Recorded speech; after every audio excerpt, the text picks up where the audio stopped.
Seekor anjing yang membunuh salah satu petinggi kerajaan Mongol karena telah mencela Rasulullah. Ada sebagian petinggi kerajaan Mongol yang masuk Kristen, maka sekelompok petinggi kaum Kristen dan Mongol hadir mengunjunginya. Lalu mulailah salah satu dari mereka merendahkan Nabi. Ketika itu, di sana ada anjing pemburu yang terikat. Maka ketika orang tersebut terlalu banyak merendahkan dia, anjing itu melompat ke arahnya dan mencakarnya, tapi kemudian orang-orang menyelamatkannya. Sebagian yang hadir mengatakan, ini disebabkan celaanmu kepada Muhammad. Dia mengatakan, bukan. Tapi karena anjing ini tinggi hati, sehingga ketika saya memberi isyarat dengan tanganku, ia mengira saya ingin memukulnya. Lalu dia pun kembali lagi mencela dia, bahkan ia memanjangkannya. Maka anjing itu melompat lagi kepadanya, mencekik lehernya dan mencabiknya, sehingga dia mati seketika. Karena kejadian ini, 40.000 orang Mongol akhirnya masuk Islam.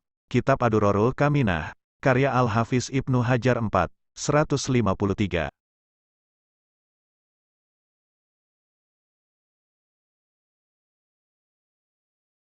Assalamualaikum warahmatullahi wabarakatuh. Kali ini kita akan melanjutkan kisah mukjizat Nabi Muhammad SAW, dalam episode yang ketiga. Seorang bayi berumur 1 hari, bersaksi atas kerasulan Muhammad SAW. Seorang bayi berumur 1 hari ditanya oleh Nabi Muhammad SAW, "Siapakah saya?" Dan dia menjawab, "Engkau adalah Nabi Allah." Sejak saat itu, dia dapat berbicara, diriwayatkan oleh Hatib. Bayi berumur 2 tahun memberi salam kepada Rasulullah. Seorang penyembah berhala wanita, yang sering mencaci maki Nabi Muhammad SAW, bertemu Nabi SAW, dengan bayi berumur 2 tahun di pundaknya. Bayi tersebut memberi salam kepadanya, mengejutkan ibunya yang penyembah berhala. Ketika ditanya, bayi tersebut menjawab, bahwa dia telah diberitahu oleh Tuhan segala alam tentang Nabi Muhammad SAW. Kesaksian seekor serigala dan dab atau sejenis biawak pasir, terhadap kerasulan Muhammad SAW. Abi Said Al-Khudri berkisah, ketika seorang penggembala sedang menggembalakan dombanya, tiba-tiba ada seekor serigala yang berusaha memangsa dombanya. Sang penggembala itu pun segera mencegahnya. Setelah gagal memangsa domba, serigala itu akhirnya duduk dan berkata kepada si penggembala, "Apakah engkau tidak takut kepada Allah? Engkau telah menghalangiku untuk mengambil rezekiku." Si penggembala berkata, "Aneh, ada serigala yang bisa berbicara seperti manusia." Si serigala berkata, "Engkau ini yang lebih aneh. Engkau sibuk menggembala domba-dombamu, dan meninggalkan seorang nabi, yang tidak pernah ada nabi yang lebih agung yang diutus Allah melebihi dirinya. Baginya telah dibukakan pintu-pintu sorga, dan para penghuni sorga yang mulia menyaksikan perbuatan sahabat-sahabat dia. Padahal antara dirimu dengan Nabi hanya dibatasi oleh lembah ini." Sang penggembala domba ini berkata, "Lantas siapa yang akan menjaga domba ini sampai saya kembali?" Serigala itu menjawab, "Saya yang akan menjaganya sampai kau kembali." Sang penggembala itu kemudian menyerahkan penjagaan dombanya kepada serigala dan ia pun berangkat menuju ke tempat Rasulullah. Setelah sampai, ia pun menceritakan kejadian yang dialaminya itu kepada Rasulullah. Setelah ia masuk Islam dan mendapatkan ilmu dari Rasulullah, dia memberi perintah kepada penggembala itu, "Kembalilah kepada gembalamu, niscaya engkau dapati gembalaanmu masih dalam keadaan lengkap."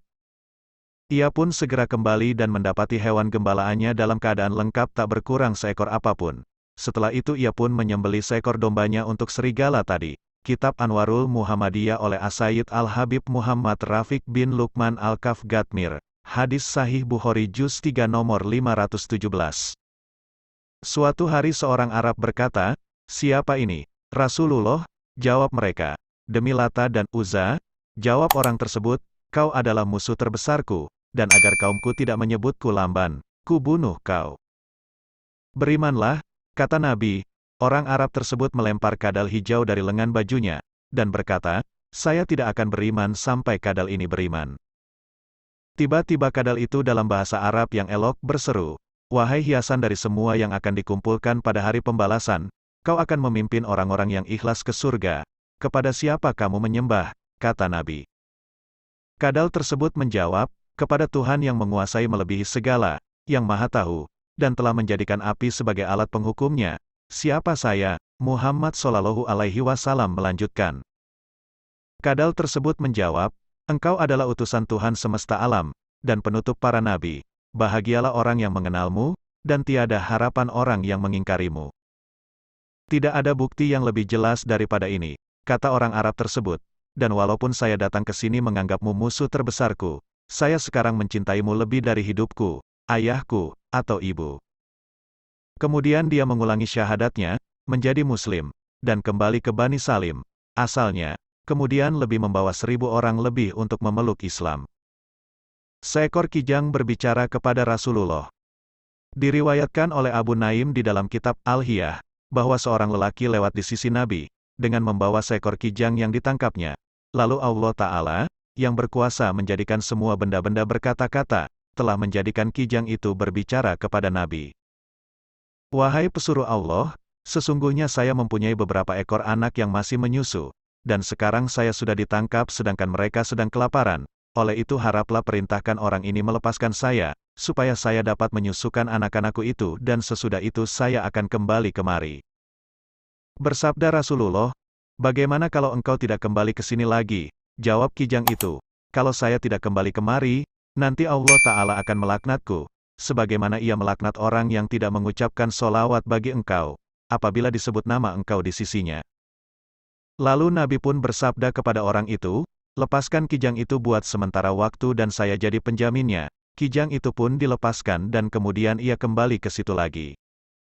Maka turunlah malaikat Jibril dan berkata, "Wahai Muhammad, Allah Ta'ala mengucapkan salam kepada engkau dan ia Allah Ta'ala berfirman, demi kemuliaanku dan kehormatanku, sesungguhnya aku lebih kasihkan umat Muhammad dari kijang itu kasihkan anak-anaknya, dan aku akan kembalikan mereka kepada engkau sebagaimana kijang itu kembali kepada engkau."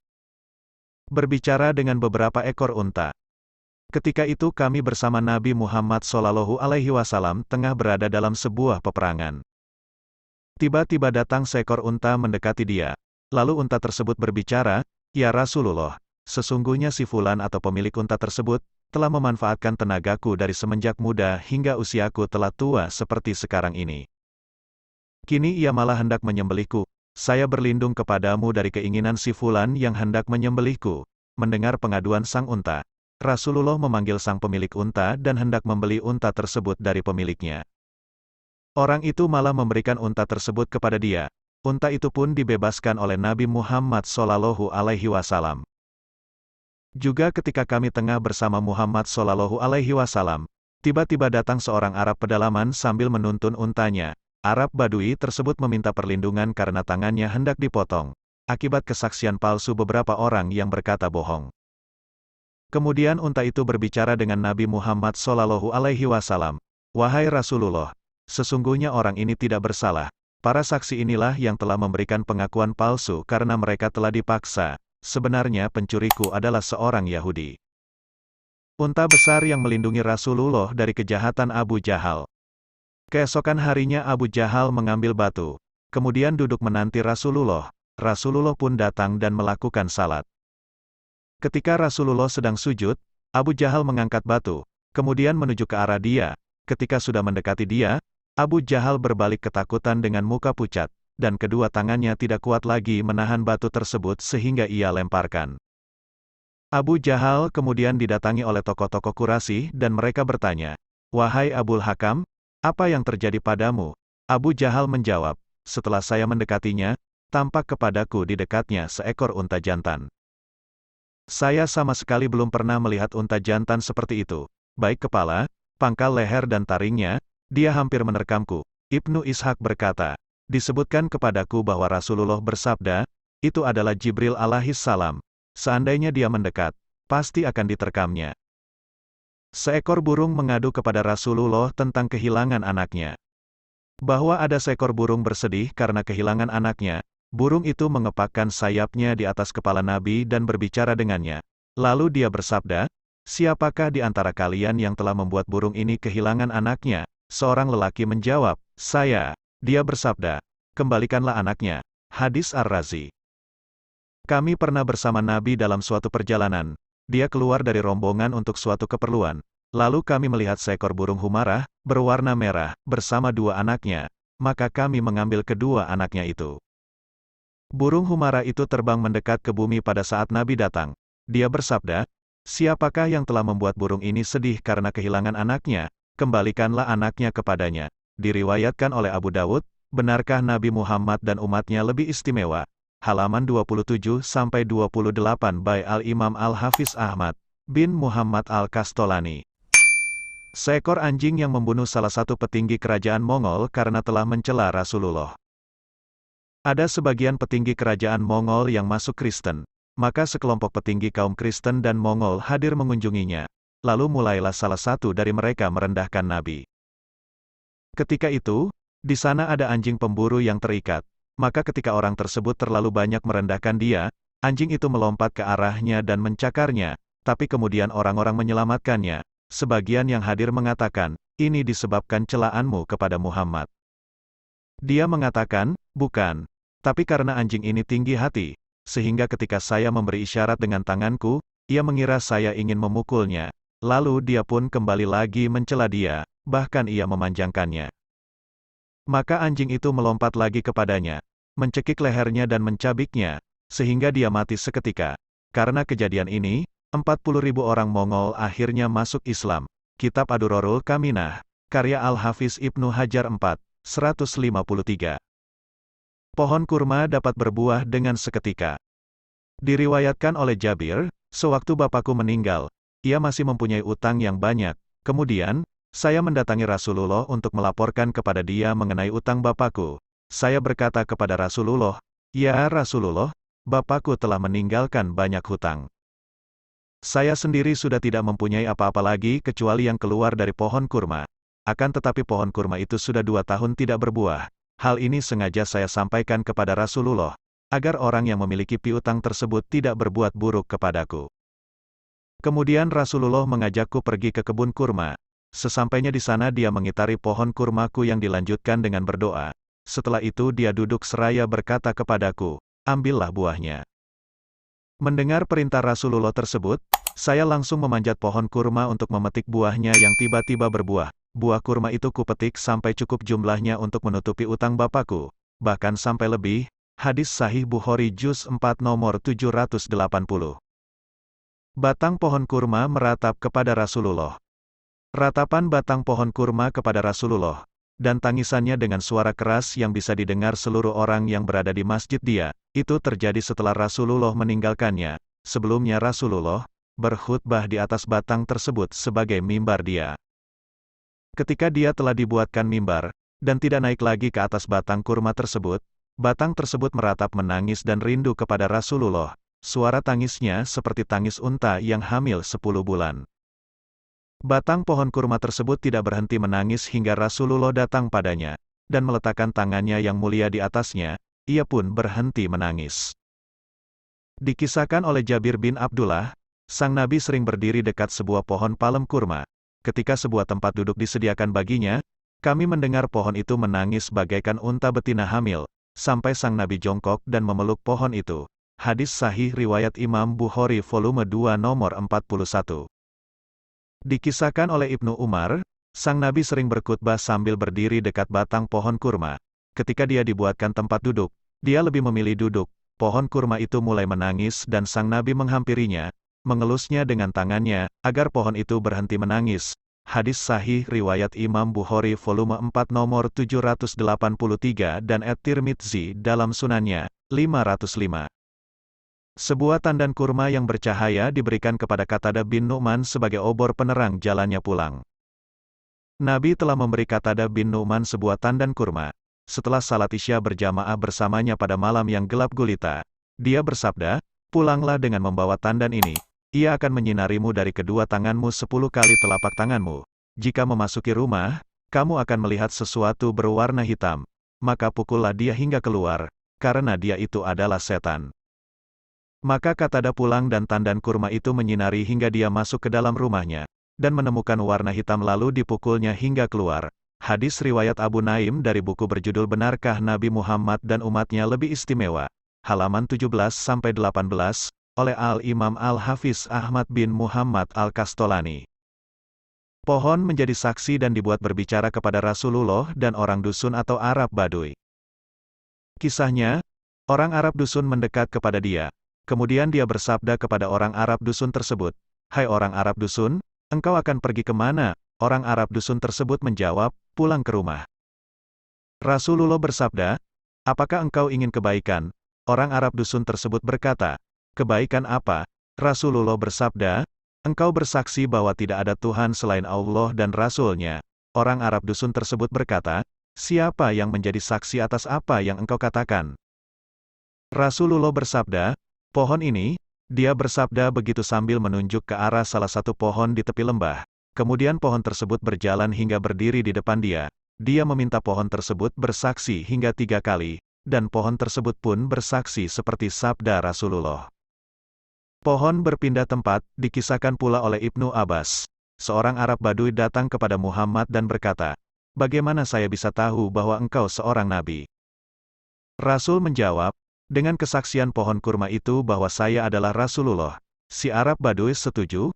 Rasul kemudian memanggil pohon kurma itu dan pohon itu bergerak menghampiri Nabi lalu merunduk di hadapannya. Setelah itu, Rasul menyuruh pohon tersebut untuk kembali. Lalu ia pun kembali ke tempatnya. Si Arab Badui memeluk Islam saat itu juga dan di situ juga. Hadis riwayat Tirmidzi. Memerintahkan pohon untuk menjadi penghalang, ketika Rasulullah hendak buang hajat pada suatu perjalanan. Dalam perjalanan, dia ingin membuang hajat, diceritakan dari Jabir bin Abdillah. Ia bercerita, "Pada suatu hari saya berjalan bersama Rasulullah. Kami tiba di lembah yang luas, tiba-tiba Rasulullah ingin buang hajat. Saya mengikutinya dengan membawakannya air. Rasulullah melihat ke kanan dan kiri. Ternyata tidak ada yang dapat dijadikan tirai atau penghalang, kecuali 2 pohon yang berjauhan di pinggir lembah. Rasulullah kemudian berjalan menuju ke arahnya, dan memetik batangnya sambil berkata, 'Ikut saya dengan izin Allah.' Rasulullah berjalan menuju pohon yang satunya, melakukan hal yang sama. Kedua pohon tadi berjalan bersama Rasulullah dan menjadi tirai bagi Rasulullah. Tak lama kemudian saya mendengar suara orang yang datang. Ternyata Rasulullah, dan saya melihat pohon itu sudah kembali ke tempat asalnya. Lihat Sahih Muslim, hadis nomor 5328. Permadani yang bersaksi atas kerasulan Muhammad Shallallahu Alaihi Wasallam atas permintaan Malik bin As-Saif. Suatu hari sekelompok orang Yahudi menemui Rasulullah. Malik bin As-Saif satu dari mereka berkata, "Engkau menyatakan dirimu adalah utusan Allah, namun saya tidak percaya pada misimu, hingga permadani yang saya duduki menyaksikan kenabianmu." Sedangkan Abu Lababah, seorang Yahudi yang lain dalam kelompok tersebut, menyatakan bahwa ia tidak akan percaya, hingga cemeti yang ia pegang di tangannya memberikan kesaksian yang serupa. Seorang Yahudi yang lain Ka'ab bin Al-Ashraf menyatakan hal yang serupa dengan rekan-rekannya hingga keledainya menyaksikan kebenaran Nabi. Rasulullah bersabda, "Tidaklah bagi hamba yang maha tinggi, setelah bukti mukjizat misi mereka telah dikaruniakan pada mereka, untuk menganggap diri mereka sendiri, menunjukkan bukti seperti yang kamu inginkan. Sebaliknya, mereka harus merendah pada Tuhan dan menaatinya, dan rida dengan apa yang ingin Ia karuniakan pada mereka. Namun bukankah penjelasan tentang saya dan kenabianku yang ada dalam Taurat, Injil dan Suhuf Ibrahim, cukup untuk meyakinkanmu kebenaran pernyataanku? Dan tidakkah kamu menemukan bukti dalam kitab-kitab tersebut, bahwa Ali bin Abi Thalib adalah saudaraku, penerusku, khalifah dan ciptaan terbaik setelah saya? Tidakkah cukup bagimu, bahwa Allah telah menganugerahkan kepadaku suatu mukjizat yang demikian jelas, seperti Quran yang seluruh manusia bersama-sama tidak ada yang mampu membuat atau serupa dengan Quran? Saya tidak berani memohon pada Tuhanku untuk memberikan keinginan-keinginanmu yang tidak masuk akal. Namun saya tegaskan bahwa bukti-bukti mukjizat misiku yang Ia telah kehendaki terwujud, adalah cukup memuaskanku dan meyakinkanmu. Jika sekarang Ia berkehendak menganugerahkan apa yang engkau minta, itu adalah dari ketaterhinggaan karunia-Nya padaku dan padamu. Jika Ia tidak memenuhi keinginan-keinginanmu, itu adalah karena hal tersebut adalah sia-sia, terutama karena Ia telah membawakan bukti yang lengkap bagi keimanan." Rasulullah belum lama selesai menyelesaikan sabdanya, maka kemudian dengan kekuatan ilahiyah, permadani yang diduduki oleh Malik bin As-Saif berbicara dan berkata, "Saya bersaksi bahwa tidak ada Tuhan selain satu Tuhan yang maha indah, yang tidak memiliki sekutu, namun sendiri dalam mencipta dan mengatur segala sesuatu. Kepadanya seluruh maujud bergantung, sedangkan Ia bebas dari ketergantungan terhadap apapun. Baginya perubahan dan kerusakan adalah mustahil. Ia tak memiliki istri, tak memiliki anak, dan tiada yang menemaninya dalam kerajaannya atau kekuasaannya. Dan saya bersaksi bahwa engkau, wahai Muhammad, adalah hambanya dan utusannya yang telah ia utus sebagai petunjuk agama, dan nabi dari keimanan yang benar, dan yang ia ingin menangkan di atas seluruh agama lain. Walaupun orang-orang yang musyrik tidak menyukainya, dan saya juga bersaksi bahwa Ali bin Abi Thalib adalah saudaramu, penerusmu dan khalifah umatmu, dan makhluk terbaik setelahmu. Barang siapa mencintainya mencintaimu, dan musuhnya adalah juga musuhmu. Barang siapa menaatinya menaatimu, barang siapa melawannya melawanmu, dan barang siapa menaatimu menaati Allah, dan layak memperoleh kebahagiaan dan keridaannya. Barang siapa tidak menaatimu, tidak menaati Allah dan akan memperoleh siksa neraka yang paling pedih. Menyaksikan permadani tersebut bersaksi seperti itu, orang-orang Yahudi tersebut tercengang, namun mereka mengatakan bahwa kejadian tersebut hanyalah sihir yang nyata. Pernyataan tersebut membuat permadani tersebut naik dan membuang orang-orang Yahudi yang duduk di atasnya, dan dengan kekuatan ilahiyah kembali permadani tersebut berbicara dan berkata, Yang Maha Tinggi mengaruniakan kepadaku bahwa saya adalah sebuah permadani. Dan ia membuatku bersaksi atas ketunggalannya dan keagungannya, dan bersaksi bahwa nabinya Muhammad adalah nabi yang paling utama, dan utusan bagi semua makhluk dan dibangkitkan dalam keadilan dan kebenaran bersama hamba-hamba Allah. Ia membuatku juga bersaksi atas imamah saudaranya, penerusnya dan wazirnya, dan diciptakan dari cahayanya, temannya, kepercayaannya, dan pengemban amanahnya, pelaksana janji-janji Muhammad, penolong teman-temannya, dan menakluk musuh-musuhnya. Saya taat pada ia yang Muhammad telah menunjuknya sebagai imam, dan membenci musuhnya. Oleh karena itu, tidaklah layak orang-orang kafir menginjakku dan duduk di atasku. Tidak ada yang layak melakukan itu padaku kecuali mereka yang beriman pada Allah, Rasul-Nya dan penerusnya. Maka Nabi memerintahkan pada Salman, Abu Dzar, Mikdad, dan Amir duduk di atas permadani tersebut, dan berkata, Engkau telah beriman pada apa yang telah disaksikan olehnya. Kemudian ia yang Maha Tinggi berturut membuat cemeti di tangan Abu Lababah, maupun keledai Ka'ab bin Al-Ashraf berbicara dan bersaksi atas ketugalannya, kenabian Rasulullah Muhammad Shallallahu Alaihi Wasallam dan imamah Imam Ali bin Abi Thalib. Namun mereka semua tetap tidak beriman pada kebenaran Rasulullah. Setelah orang-orang Yahudi tersebut pergi maka turunlah ayat. Sesungguhnya orang-orang kafir, ingkar, sama saja bagi mereka kamu peringatkan atau tidak kau peringatkan, mereka tak beriman. Al-Baqarah 6. Mimbar menangis setelah mendengar bacaan ayat-ayat Allah. Diriwayatkan oleh Ibnu Umar, Rasulullah naik ke atas mimbar dan berkhotbah. Sedang Rasulullah berkhotbah, Rasulullah mendengar mimbar itu menangis seperti tangisan anak kecil, sehingga seakan-akan mimbar itu mau pecah. Lalu Rasulullah turun dari mimbar dan merangkul mimbar itu, sehingga tangisnya berkurang, sampai mimbar itu diam sama sekali. Rasulullah berkata, mimbar itu menangis mendengar ayat-ayat Allah dibacakan di atasnya. Sahih Bukhari Juz 4 nomor 783. Batu, pohon dan gunung memberi salam kepada Rasulullah.